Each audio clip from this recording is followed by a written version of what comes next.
Yes. So bank employee to IPS officer జనరల్గా ఏంటి అంటే ఇప్పుడు ప్రజెంట్ చాలా క్వశ్చన్స్ మనం చూసే ఉంటాం సార్. జనరల్గా స్టూడెంట్స్ ఎవ్రీడే నన్ను దీని గురించి ఎట్లా బాగా ప్రిపేర్ అవ్వాలి సార్, నేను జాబ్ చేస్తున్నాను, నేను సాఫ్ట్వేర్ జాబ్ చేస్తున్నాను, లేకపోతే నేను సో అండ్ సో జాబ్ చేస్తున్నాను, లేకపోతే నా దగ్గర కోచింగ్కి డబ్బులు అంటే అంత ఎఫోర్డ్ చేయలేను, సో ఏదో కంపల్సరీ పార్ట్ టైం జాబ్ చేసుకుంటూ నేను ప్రిపేర్ అవ్వాలి. ఈ time management is it really possible? అందుకే ప్రజెంట్ ఉన్న సిచ్యువేషన్లో చాలామంది అడిగే క్వశ్చన్ సార్ ఇది. అంటే నాకు ఫైనాన్షియల్ బ్యాకప్ లేదు, ఎందుకంటే మా ఇంట్లో వాళ్ళు అంత ఎఫోర్డ్ చేయలేరు, కొంచెం ఎక్కువగానే ఉంది కోచింగ్. అలా ఎలా ప్లాన్ చేసుకోవచ్చు? మీరు ఎలా అప్పుడు ప్లాన్ చేశారు, ఇప్పుడు వాళ్ళైతే ఎలా ప్లాన్ చేసుకోవచ్చు? కోచింగ్ ఈజ్ యూస్ఫుల్, కానీ కోచింగ్ లేని వాళ్ళు చాలామంది సెలెక్ట్ అయ్యారు.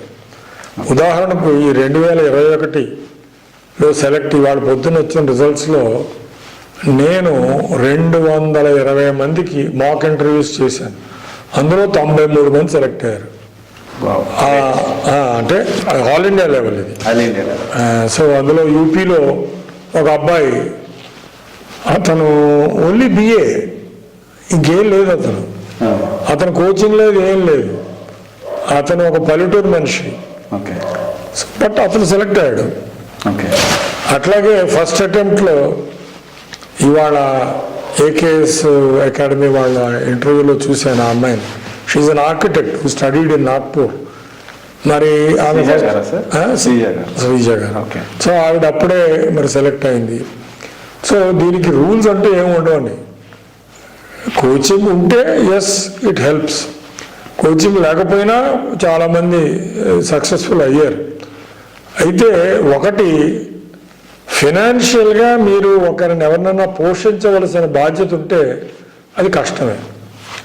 ఒకవేళ మీ తల్లిదండ్రులు వాళ్ళ యొక్క జీవనాధారంగా వేరే ఉద్యోగాలు కానీ పొలం కానీ ఏమన్నా ఉంటే వాళ్ళు మీకు సహాయం చేయగలిగితే మంచిది. లేకపోతే మీరు కొంతకాలం ఉద్యోగం చేసి డబ్బు కూడబెట్టి అట్లా కూడా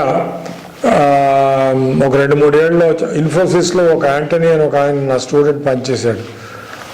ఆ డబ్బు సంపాదించాడు. ఆ డబ్బు సంపాదించిన తర్వాత ఇన్ఫోసిస్ వదిలేసి ఈ సివిల్ సర్వీస్కి సీరియస్గా ప్రిపేర్ అయ్యాడు. అది 2వ మార్గం.